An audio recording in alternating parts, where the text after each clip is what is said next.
Farmland is peak Vinland Saga. And before you rage in the comments and tell me that the Farmland arc has been a total snooze fest, or that it has not surpassed Season 1, or that Season 2 failed to meet up the hype, please allow me to explain why this arc is peak. Because it's not only an allegory for the prison industrial complex, but it goes above and beyond to showcase how carceral states function in both the Viking world and in our world.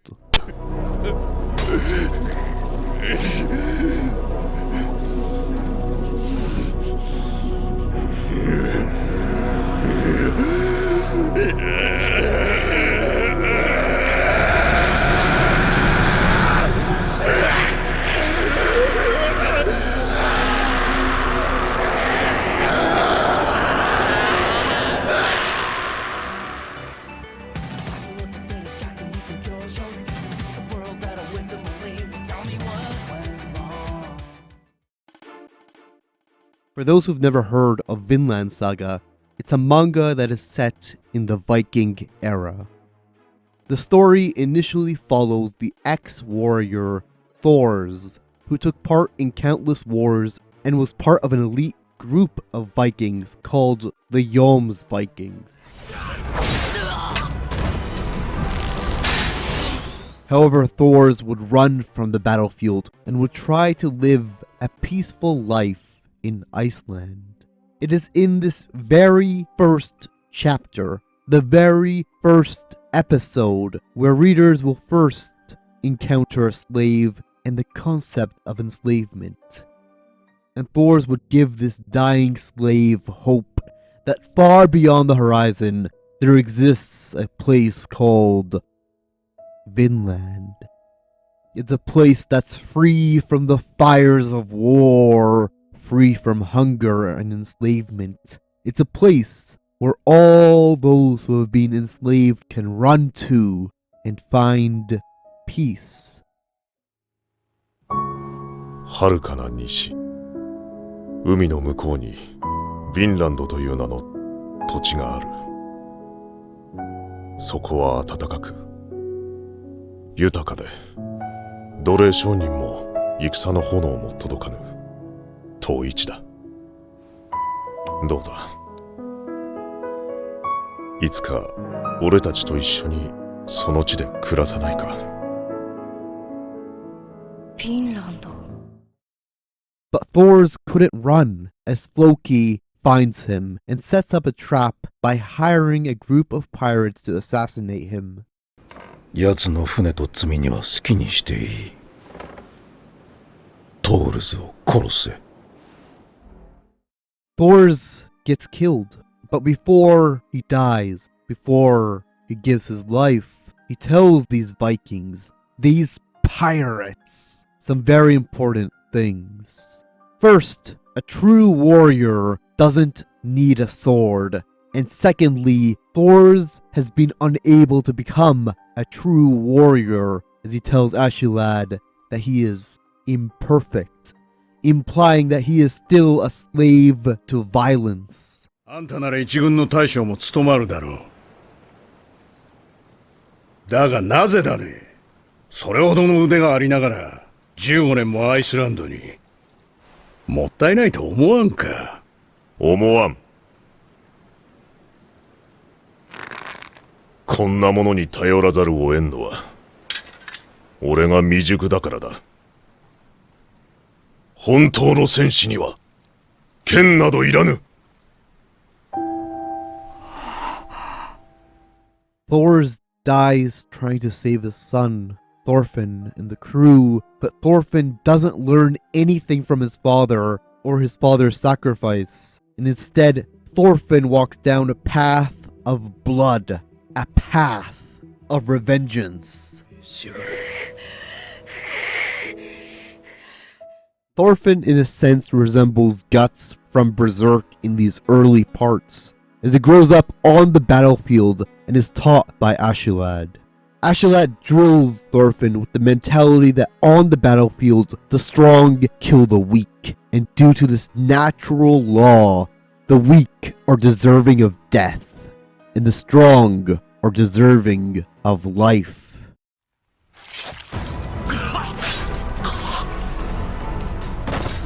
悪い悪い、生きてたか。戦場じゃ弱いやつから死んでいく。おめえみてえにな。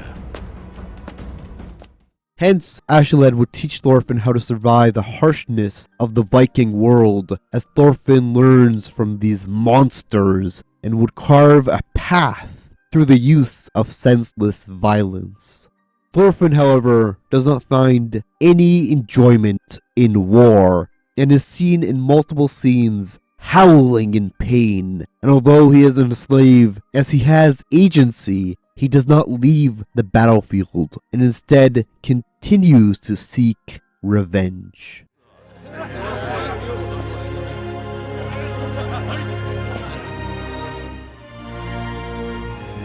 楽しかったな。彼野郎どもが戦の何がそんなに面白えんだ。 The first saga of Vinland Saga takes an interesting twist when Prince Canute enters the story. But basically, the second half of the first saga is basically Hamlet set in the Viking era, as Askeladd, Thorkill the Tall, and Prince Canute team up to kill the king and seize the throne. And it happens as King Sven tries to make a deal with Askeladd, telling him to choose between Canute or his home country, Wales. As Wales isn't really worth anything since the main merchandise is enslaved women. ウェールズに固執する理由も察しがつく。かの地の産物といえば奴隷ぐらいのものだからな。This angers Askeladd, as his mother was a slave, and so he beheads the king, setting the stage for Prince Canute. But Canute kills Askeladd in front of Thorfinn, stealing his prize, and at his death, Askeladd says something very interesting. He tells Thorfinn, いい加減先へ進めよ。いつまでもこんなクソくだらねえところに引っかかってねえで。ずっと先、トールズの言った世界のその先へ、トールズのこのお前が行け。それがお前の本当の戦いだ。本当の戦士になれ。トールズの子。 However, Thorfinn has a marine-forward moment, as in response to Askeladd's death, Thorfinn would lose it mentally and lash out at the new king of England, scarring Prince Canute, and for this action he would get dragged away and sold into slavery. So that's the story before entering Farmland. But Yukimada uses the Farmland story arc to put the brakes on the high intensity so that the story can finally shift gears to the actual adventure, the voyage to Vinland. Although it is what some would call a transitionary arc, the Farmland arc is peak because it's not only an allegory for the prison industrial complex, but it also demonstrates how carceral states work and function in our world. Vinland Saga is in truth a story about the colonization of the mind. It's about the struggle to break free from ideas, mindsets, and systemic norms that chain us down in our everyday. And finally, Vinland teaches the viewer that liberation is not simply attained when the chains are broken, but it is through continuous praxis, and true liberation can only be attained when all are liberated.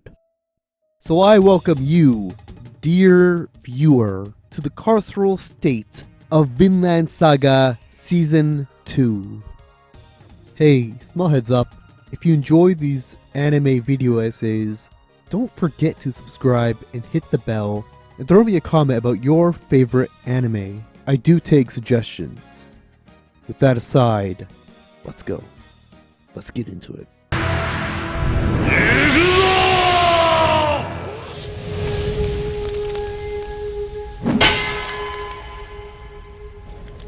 Rishthu.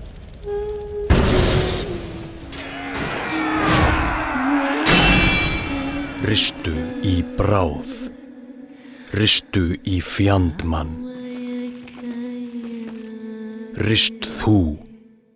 To first understand what carceral states are, we must sadly look towards Foucault, who explored the transition from a culture of spectacle to what he calls a carceral culture. It is in this culture where the punishment gets directed internally and it fixes the subject with cultural and systemic norms. Part of enforcing this culture is the panopticon, where those around the subject enforce these norms by continuously examining and pointing out any deviance. In a sense, the subject gets imprisoned because deviance is not only frowned upon, but regulated and punished.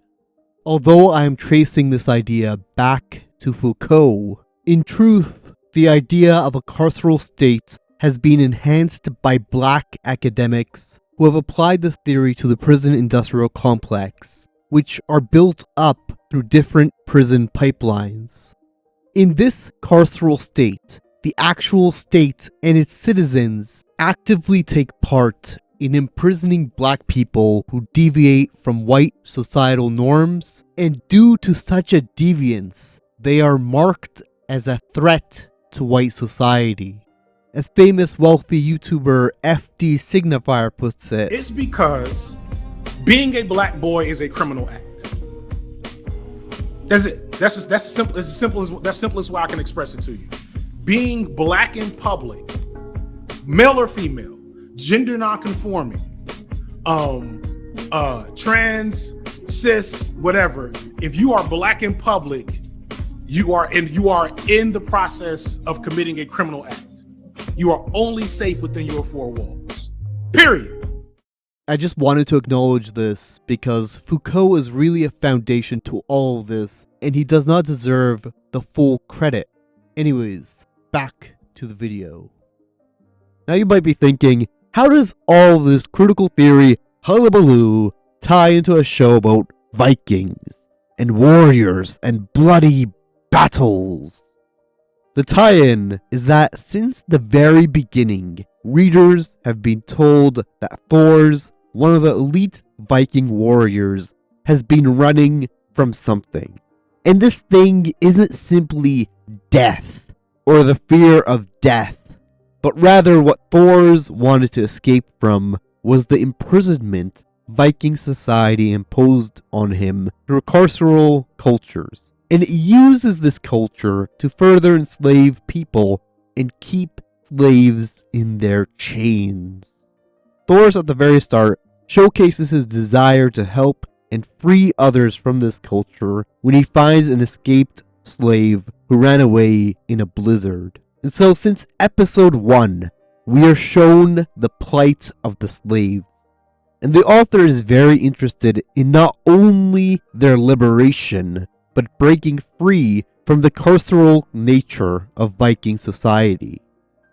Thor's again acts as a model to what countering Viking society looks like, as he's drawn with a heavy dismay when war is called, and further he seemed to have taken an oath of non-violence. This oath gets broken when he tells Ashilad and his gang a very puzzling remark, and it's one that would be etched into their memory because it deviates from the established norms of Viking society. By telling them, 本当の戦士には剣などいらぬ. Thor stands as a deviant from the grander Viking society that teaches and passes on the belief that a true warrior is one who fights and dies with their swords.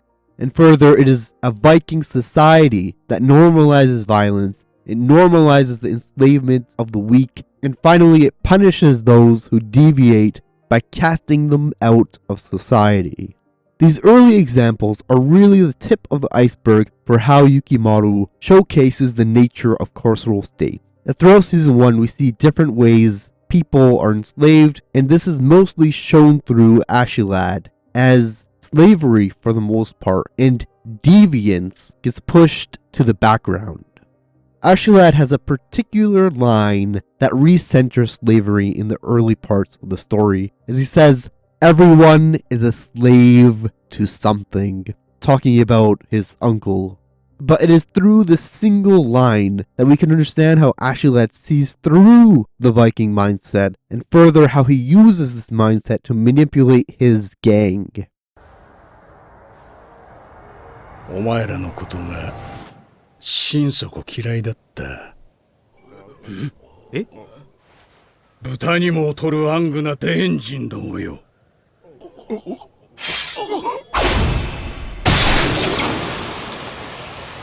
An example of Ashilad's manipulation can be seen through his relationship with Thorfinn, as he sees Thorfinn as a slave of revenge, and he uses these duels to force Thorfinn to do his bidding. However, it's only at the end of part 1 where we get into the headspace of Ashilad, as at this point the gang was made up of Bjorn, Thorfild, and Ashilad. Even after being heavily injured in a fight against Thorkill the Tall, Thorfinn still wants to fight and get his revenge.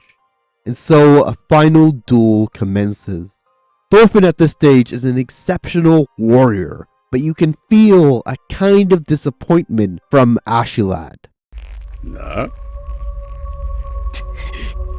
まだわかんねえのか。なんでこうなるのか。たく、成長のねえガキだ。A disappointment that Thorfinn was not only manipulated and used, but that Thorfinn wasted a huge portion of his life trying to avenge his father. And so Ashilad begins to push away and steer Thorfinn back onto a better path. But Thorfinn, defeated in his loss, doesn't listen. He is still trapped in the mindset of revenge. Their final moment speaks volumes to what expectations Ashilad has and had of Thorfinn, as Ashilad is very aware that Thorfinn has been imprisoned by the carceral nature of the Viking world. And so at his death, Ashilad says something very interesting. He tells Thorfinn, いい加減先へ進めよ。いつまでもこんなクソくだらねえところに引っかかってねえで。ずっと先へ、トールズの行った世界のその先へ、トールズのこのお前が行け。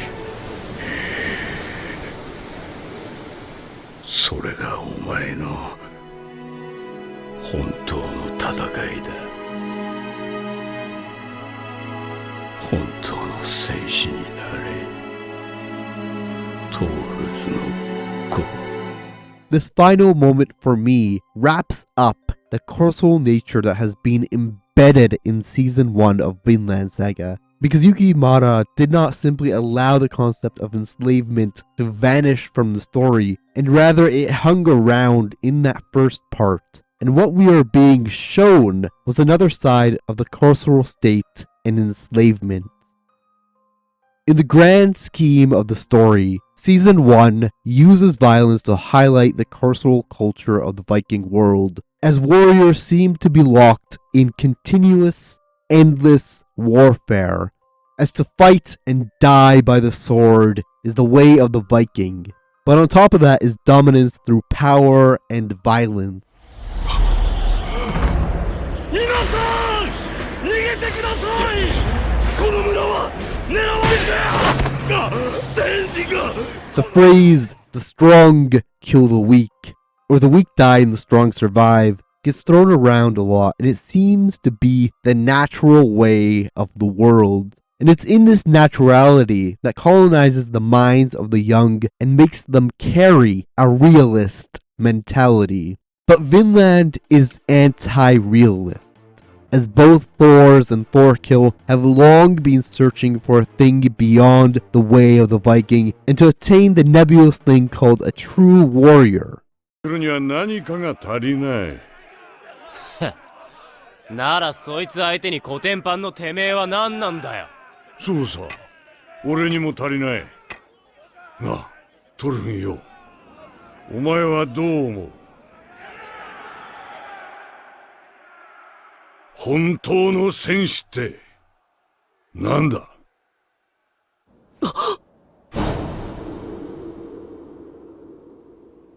In a sense, the mind of the Viking has been colonized by ideas, mindsets, and systemic norms that have punished those who deviate from the endless warfare, the enslavement of the weak, and those who dare search for a better world. 本気なのか？世の中から戦争と奴隷をなくすことはできないかって前に言ってただろ。俺には夢みたいな話に思えるけど。This is why Farmland is peak, because not only does it flesh out the Carceral States, but it showcases Thorfinn's transformation to a deviant who rejects Viking societal norms and desires to build a new society, one that is free from the fires of war, from enslavement, from oppression, and is free from hunger. However, to reach that point, Thorfinn had to be a slave and experience being powerless. He had to experience enslavement.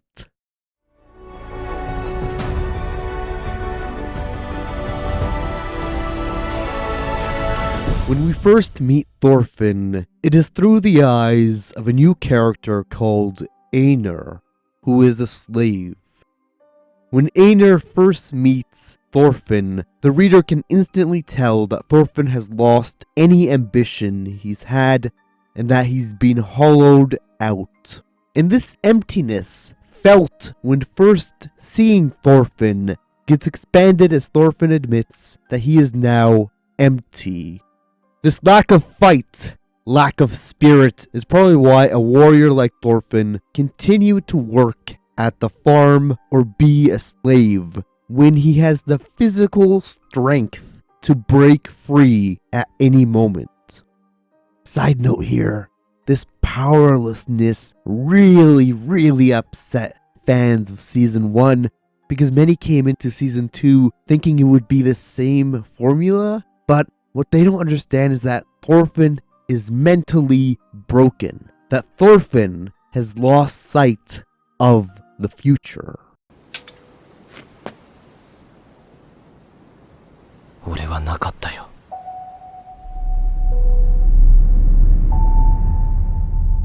今まで生きてきていいこと一つもなかったよ。However, this lack of ambition allows the author to really shift things in the story and maneuver some needed character growth. And yet, I think this broken spirit resembles the goal of a carceral state.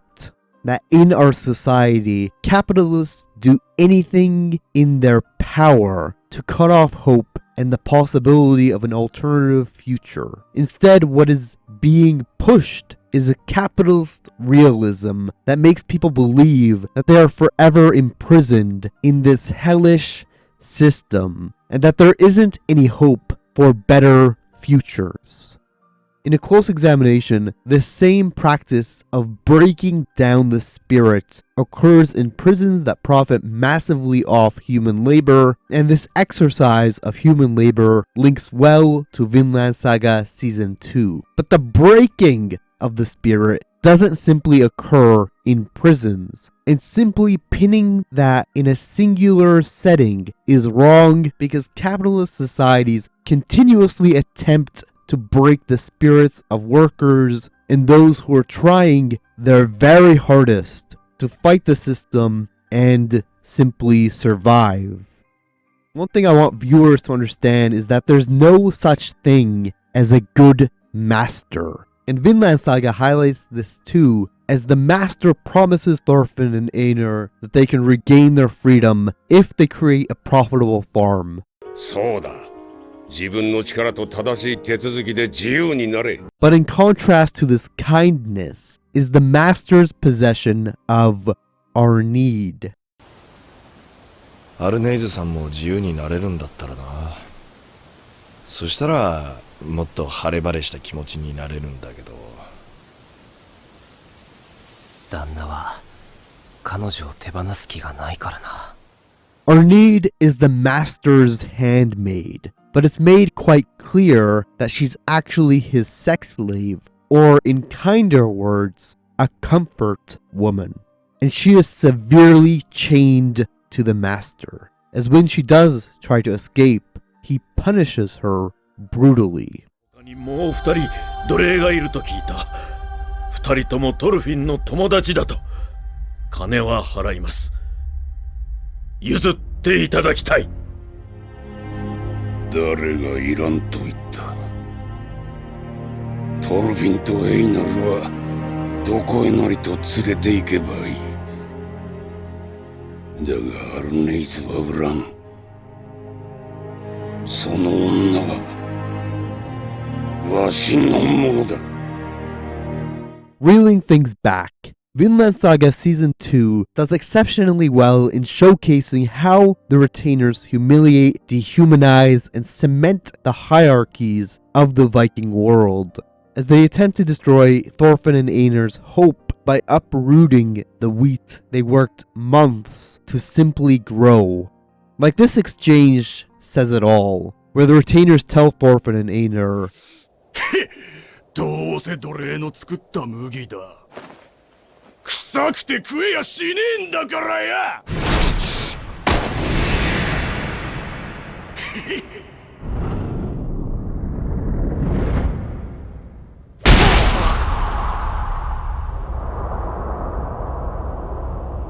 While this moment speaks volumes to how slaves are treated and are seen by others in the Viking world, there's a moment that is equally important.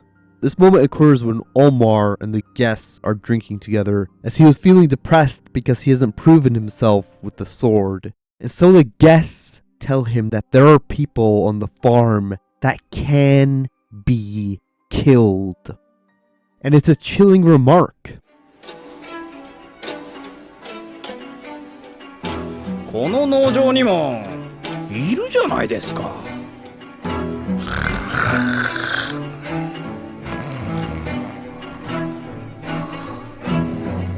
殺してもいい人間っていうのがさ。The singular remark highlights the necropolitics that is so embedded in prisons and in the process of enslaving people. For those who don't know, necropolitics is a kind of theory that revolves around the worth of life and those who are let to die.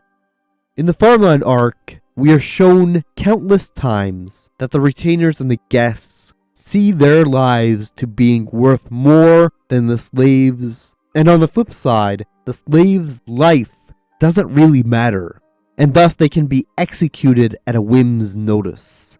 Thorfinn tries to justify the actions of the guests by reminding Einar that they are slaves, that they have no ownership of their lives because they are their master's property. And finally, that the strong have every right to enforce their will on the weak, for it's only natural. としても仕方ない。強いやつが弱いやつを殺す。当たり前のことだ。Why are these remarks made sparingly so important? It's because they show that Thorfinn is still imprisoned in the Viking mindset, and his mind has been colonized by the carceral cultures of the Viking world. But further, it also shows how broken Thorfinn is. And the show does a really great job contrasting Einar's will to live, his will to survive, and his ambitions to attain freedom, to Thorfinn's lack of will. 冷静だなトルフィン。お前状況が分かってねえのか。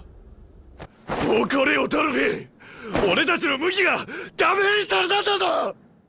Thorfinn at this stage truly believes his life has no value, and all he's brought to the world is suffering and pain.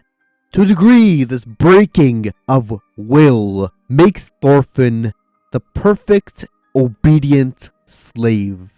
But Thorfinn is wrong, and Einar helps him realize this. なんもなかったなって。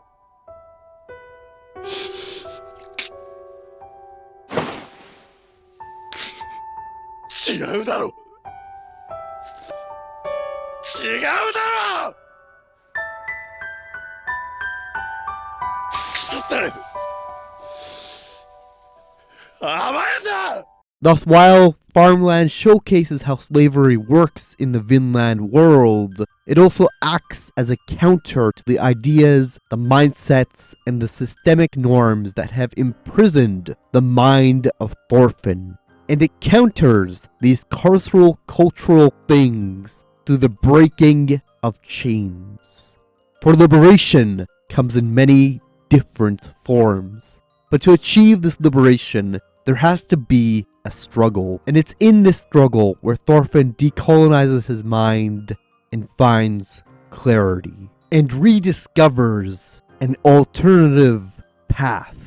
An alternative future.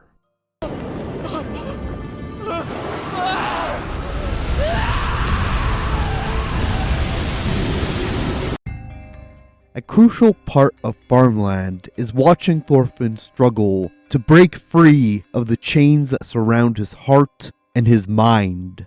These chains are products of a carceral culture that has colonized Thorfinn's mind, making him believe that it's natural for the strong to enslave and kill the weak, that the natural mode of being is one that is violent.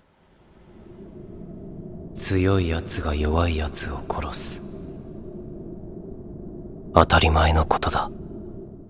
And finally, for most of his life, Thorfinn existed in a plane of existence where he perceived everyone as his enemy, where in truth, Thorfinn had no enemies. お前には敵などいない。誰にも敵などいないんだ。Yukimura here makes a very eloquent choice by continuously haunting Thorfinn, tormenting him with nightmares that he continuously forgets. 喉に引っかかった小骨のようだ。恐ろしい。忘れたい。 This haunting is a kind of toll for Thorfinn's violent acts. But it reminds both the viewer and Thorfinn that he has yet to escape from his life of violence. Nor can he ever really run away from those who he killed.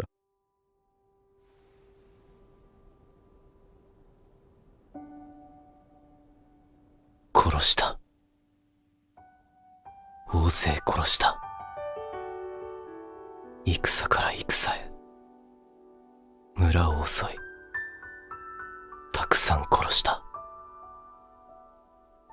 お前の家族を殺した奴ら。そいつらと。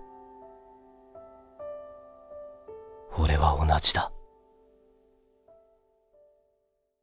Thorfinn would momentarily return to that space of senseless violence as he hits a retainer who is dehumanizing him and Einar. As Thorfinn falls unconscious, we see him falling into a chasm and into the nightmare he's been having for years.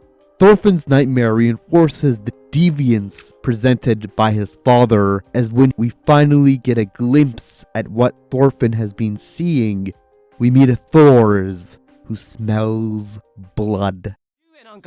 血の匂いがする。誰を殺した？その剣で。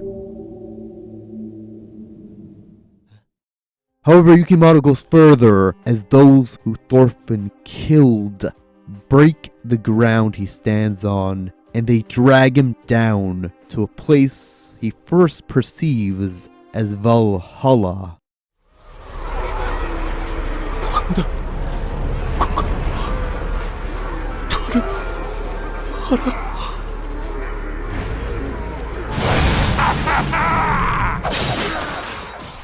Yet, this place isn't Valhalla. As Ashilat explains, it's where Thorfinn used to live, where everyone was his enemy, and where he was imprisoned in endless violence.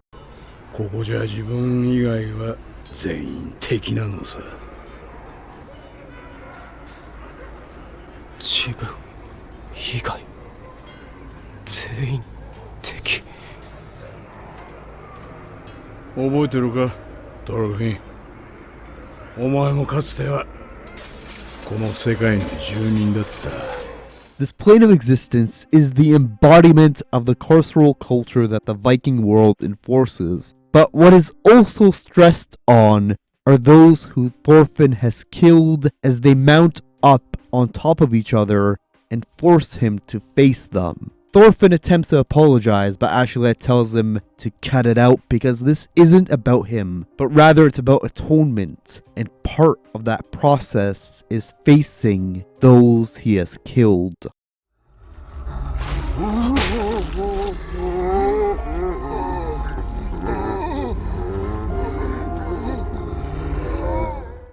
Much like their final encounter, Ashilet tells Thorfinn to never return to this mindset, where everyone is his enemy, and that it is now his job, his task, to climb out and carry those who he has killed to a better place, a place where they can rest.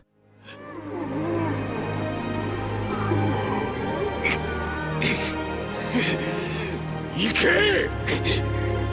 お前が殺したそいつらを連れて本当の戦いを戦え！本当の戦士になれ！トルミエ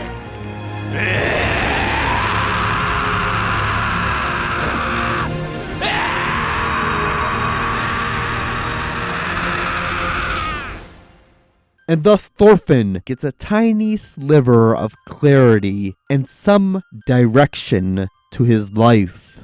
Although I'm focusing on this monumental scene, in truth, I am being dishonest, because within Season 2, there are small moments where Einar begins to break Thorfinn's apathetic shell and decolonizes his mind. Like when Thorfinn tells Einar that it's only natural that the strong kill the weak, Einar lashes out at him. Einar's reaction to Thorfinn are so human, and they perfectly contrast Thorfinn's hollow expressions. Because Einar was placed in a position of weakness, as he lost his home, his family, and was sold into slavery.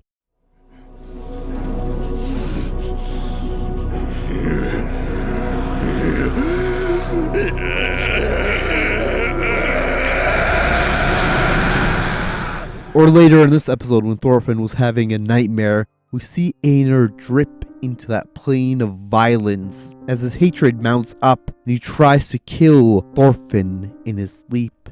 But he doesn't. He wakes Thorfinn up.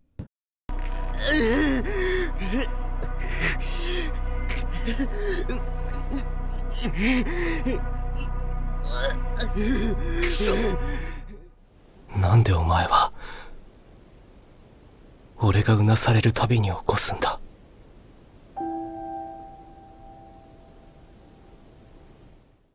From this humane act, the reader sees the initial reflections by Thorfinn as he tries to reinforce that his life doesn't have value because of the violent acts he committed. But it's Einar who presses him and pushes him to live and find value. お前は死にてえのか! Or this small one where Einar tells Thorfinn that he's his friend, making you, the viewer, realize that Thorfinn hasn't had a friend since forever. Or these two moments. The first is where Einar asks Thorfinn about what he'll do when he gets his freedom. This moment starts to spin the wheels for Thorfinn's monumental decision after the nightmare sequence. And the final moment is where Einar is teaching Thorfinn how to grow wheat, and Thorfinn realizes that all he knows in life is how to kill. To which Einar calls him a big baby.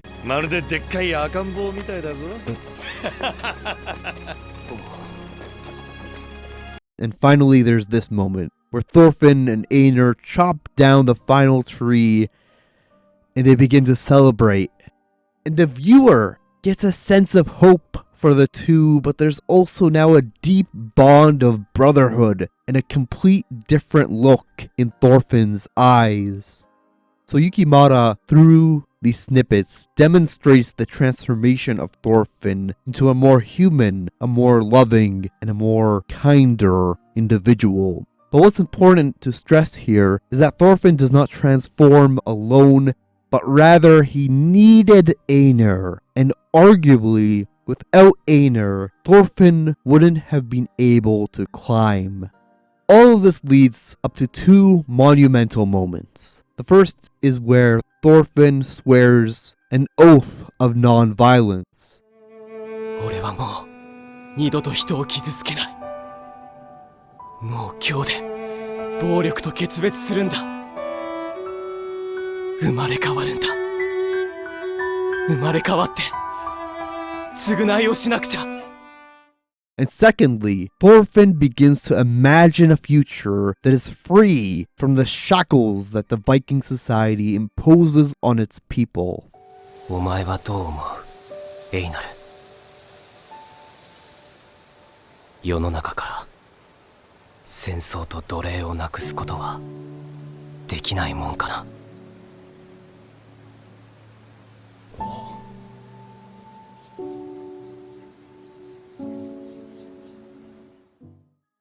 Although Thorfinn attains his freedom from the carceral culture and from his master, Yukimura cements that true liberation is first attained via praxis, and secondly, when all are free. 海の彼方まで逃げ切ったら、そこには何があるのかしら。遥かな西、海の向こう。ああ。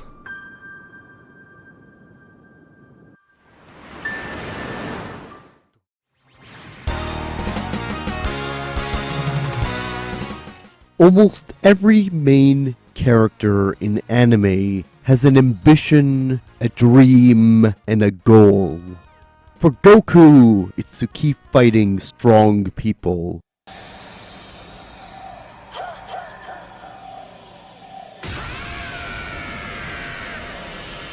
For Luffy, it's to be the pirate king. For Guts, it's to kill Griffith. And for the longest time, Thorfinn's dream was to avenge his father. What the Farmland arc does is first empty Thorfinn so he can be refilled, remade, and fill his heart with ambition to do the impossible. To create a society that is truly liberated from war, oppression, hunger, and enslavement.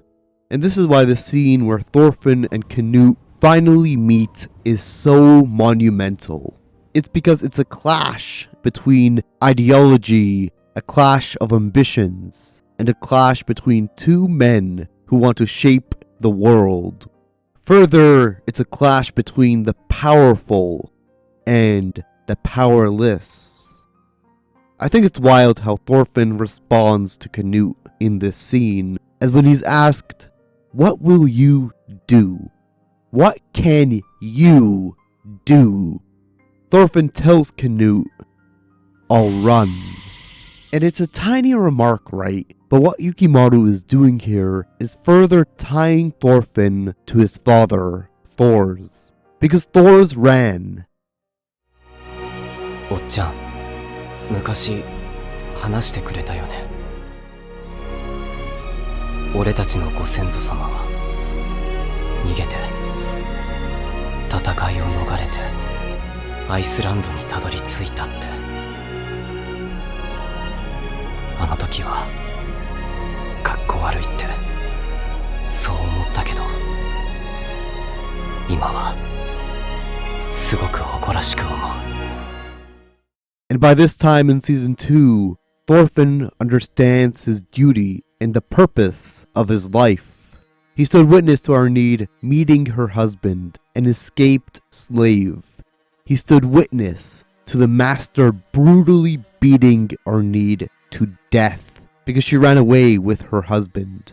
And finally, Thorfinn and Einar not only stood witness, but made a promise to Arnid, as before they buried her, Thorfinn would mirror his father again and give the Vinland speech.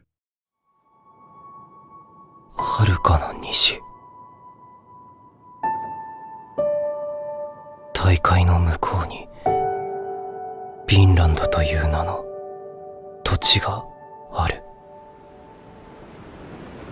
そこは暖かく豊かで、奴隷商人も戦の炎も届かない遠い地だ。そこならきっとあなたも苦しまずに生きていける。アルネイズさん、俺たちと一緒にそこへ行こう。ヴィンランドに平和な国を作ろう。 The scene where he has Arnid resting in his arms mirrors episode 1, and it's impactful hearing Thorfinn give the same speech his father gave. Although Arnid's death brings Thorfinn's character arc to a close, it's also her death that pushes Thorfinn to commit to Vinland. And so to Thorfinn, it is his duty to rebuild what he destroyed. Help those who are powerless, those who are deviant according to Viking society. Carry those who suffered, those who were killed by his own hands, who now cling onto his back to a place where they can rest. To Vinland. And only when such a society is built, true liberation is achieved. So what Yukimara does here is add to Thorfinn's oath of non-violence, because it's not simply enough for him to say words, as he must communicate his commitment through actions and through praxis. It is through these actions where we see these nebulous, critical theory, hullabaloo things come into fruition. These actions are not these monumental, bombastic things too, like an example of this would be Thorfinn refusing to fight Canute's men and would rather take on a beating because the fight is meaningless. Further, Thorfinn would later be monitored and continuously held to his oath by the huntress Hild. And I know I'm praising Yukimara here, but in truth, all of these moments are elevated in the anime, and although the manga initially affected me and made me think critically about these things, the anime goes above and beyond and adds to the works of Yukimara. A small example of this, and a small aside, is Einar's introduction, where we see him with his family. We see them laughing and eating and living their lives normally, and then we see the destruction of his village. We see him getting dragged and getting sold.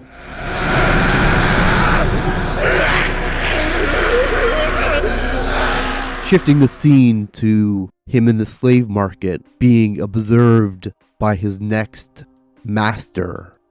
That wasn't in the manga. And I can gush about Vinland Saga Season 2 for hours, and I will in Part 4.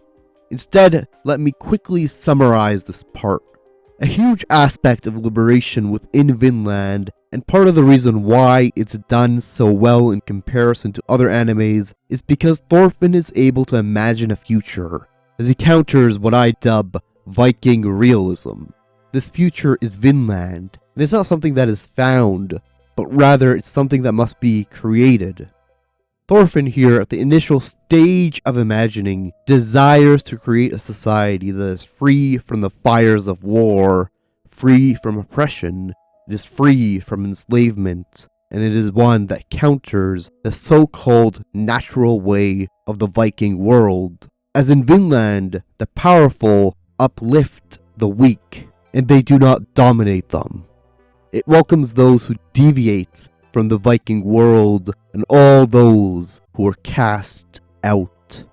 It's a society that aims to dismantle the hierarchies placed in the Viking world. It aims to dismantle the norms of violence, the norms of enslavement, and finally, it aims to dismantle the systems that back and uphold the carceral state. The end goal sounds utopian. It sounds unreal. It sounds childish. It sounds like something out of a storybook, a fairy tale. But damn, is it wonderful to see.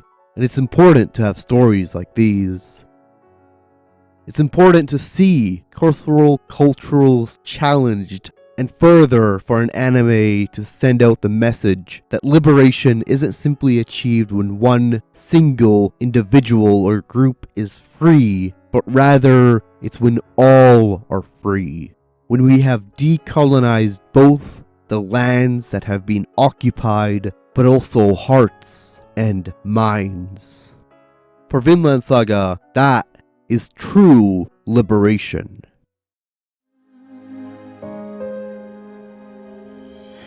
I guess I had to learn there is no freedom without love.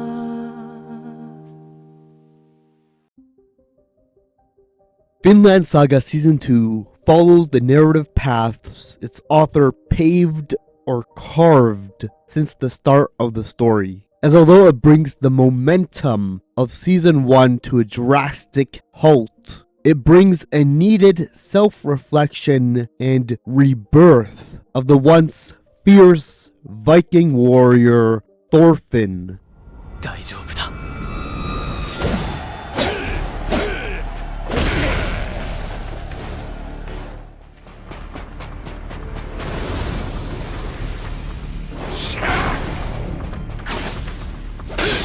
It is through this self-reflection and rebirth that viewers will find a re-emergence of characters that challenge the carceral culture of the Viking world. Characters like Einar, who is demonstrated to be the complete opposite to Thorfinn, as he was a victim to Viking violence, and despite being a victim, despite being weak, he demonstrates a humanness that directly opposes the so-called natural state of the Viking world. デンマーク軍のイングランド攻めにも加わったよ。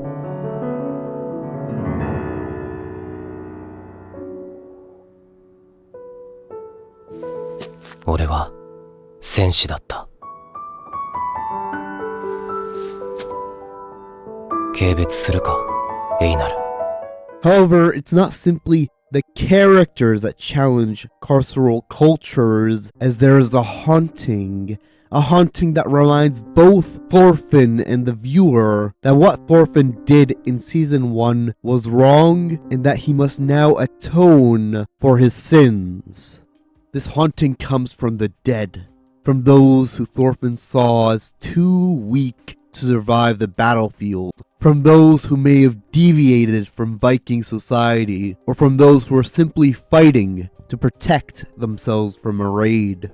It's a kind of haunting that forces Thorfinn or a state to look at those who were considered worthless, those whose names have been long forgotten, right in their eyes. It's a kind of haunting that is in truth a specter that looms over both Thorfinn and any colonial state. Thorfinn, for most of his life, refused to look the dead into their eyes. He refused to remember their names and attempted to sever himself from them.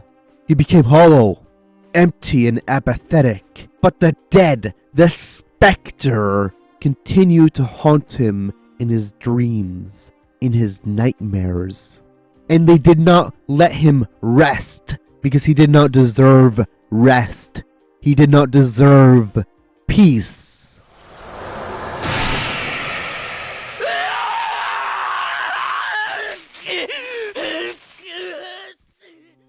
I think most of us are haunted. Most of us are imprisoned in carceral cultures.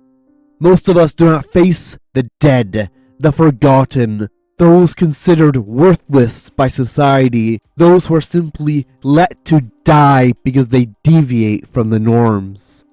I think most of us are imprisoned in a capitalist realism, unable to dream or simply imagine a future where capitalism is non-existent. I think most of our minds have been colonized to such a degree that we fight decolonization and reject our position in colonial and imperial systems and societies.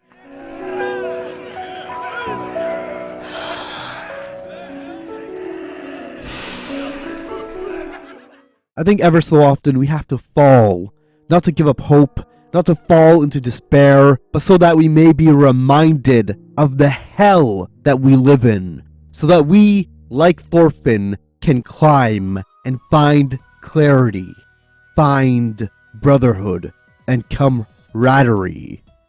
What I know is that if Thorfinn, a fictional character in a story about Vikings who can slice people in half, can imagine a future, a society that is free from the fires of war, free from hunger, free from oppression, of slavery and suffering, so can we. For anything man can imagine is a possibility in the thing we call reality.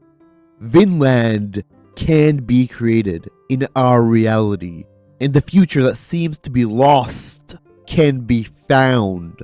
But for us to find such a future, we must first fight against lost futures. And this fight, this true battle, doesn't start sometime in the future. It starts right now.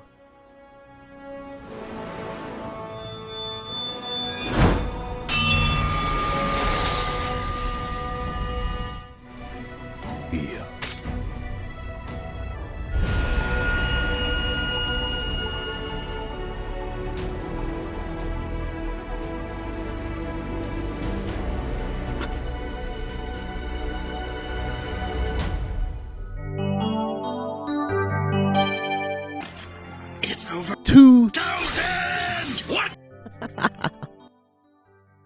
A year ago, when he was not famous or wealthy, a YouTuber by the name of FD Signifier shouted me out, and here I am, with 2,000 lost futures. It's been a full year making YouTube videos, and it's been a wild year. So thanks to all who watched, all who subscribed, all who shared and commented on my videos. Here's to 2,000 more, and a brighter future. Bye-bye!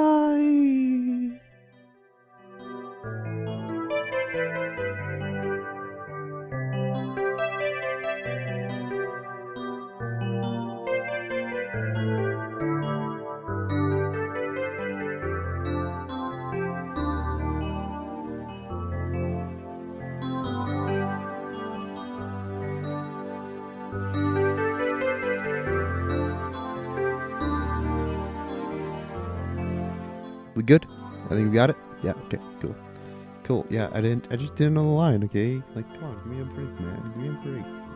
Give me a break, it's alright, you know? With that aside, let's go. Let's get into it. Let's jump into it. Let's become Viking warriors!